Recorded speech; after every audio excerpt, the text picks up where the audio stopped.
আজকে আমি পুকুরে তাজা তাজা কাসকি মাছ রান্না করবো। কাসকি মাছ রান্না করার জন্য এখানে আমি সুন্দর করে ধুয়ে এগুলো এখানে রাখছি। আর এখানে কি কি দেব, হলুদ, লবণ, জিরা, মরিচ রাখছি।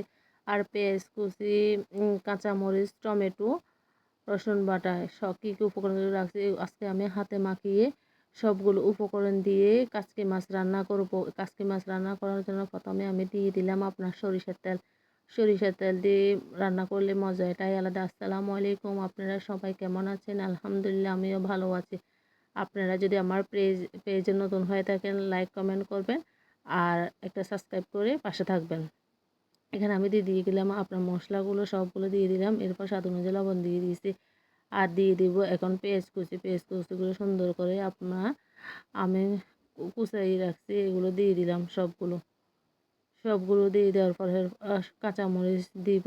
কাঁচামরিচ একটু বেশি করে দেবো যাতে একটু ঝাল ঝাল হয়। আপনার কাসকি মাছ রান্না করলে কিন্তু আপনার ঝালটা হলে একটু ভালো লাগে।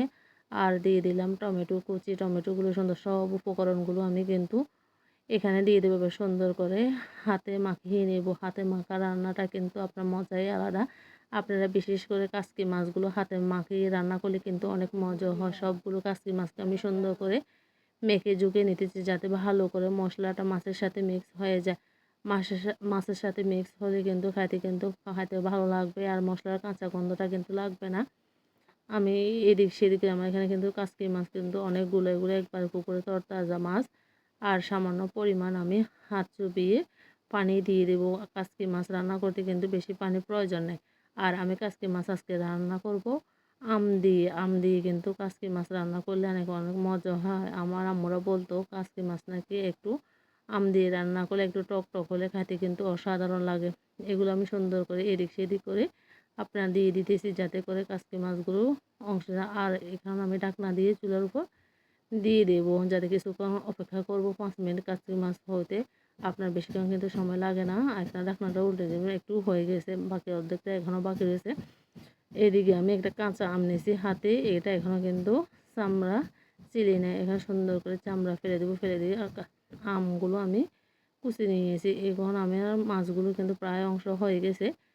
আমগুলো আমি চারিদিকে সুন্দর করে চুটিয়ে দেবো যাতে করে আমগুলো একবারে নরম না হয়, একবারে শক্ত না থেকে যায়। আপনার যাতে করে খাওয়ার সময় মুখে একটু লাগে। আম দিয়ে রান্না করলে কিন্তু মজা লাগে। আপনারা কিন্তু একবার যারা এখনও আম দিয়ে কাসকি মাছ রান্নাটা বা ছোটো মাছ রান্নাটা এখনও খান নাই তারা কিন্তু একবার ট্রাই করে দেখতে পারেন আমার মতো। আমি এবার এগুলো সুন্দর করে আবার নেড়ে চেড়ে দিতেছি যাতে করে নিচে দিয়ে পুড়ে না যায়। পুড়ে গেলে কিন্তু আবার খাইতে কিন্তু ভালো লাগবে না। আমগুলো একটা চাকনি দিয়ে ভালো করে আবার ঢাকনা দিয়ে ঢেকে দিলাম।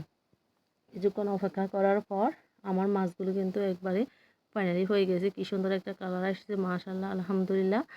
আপনারাও কিন্তু চাইলেই এরকম আপনার কাসকি মাছ রান্না করতে পারেন বাসায়। ট্রাই করে মাটির চুলায় কিন্তু রান্না কিন্তু অসাধারণ। এখন আমি চুলা থেকে নামিয়ে নিলাম। আজকের মতন আমার ভিডিও এখানে শেষ করলাম। নতুন একটা রেসিপি নিয়ে আপনাদের সাথে হাজির হব। আল্লাহ হাফেজ।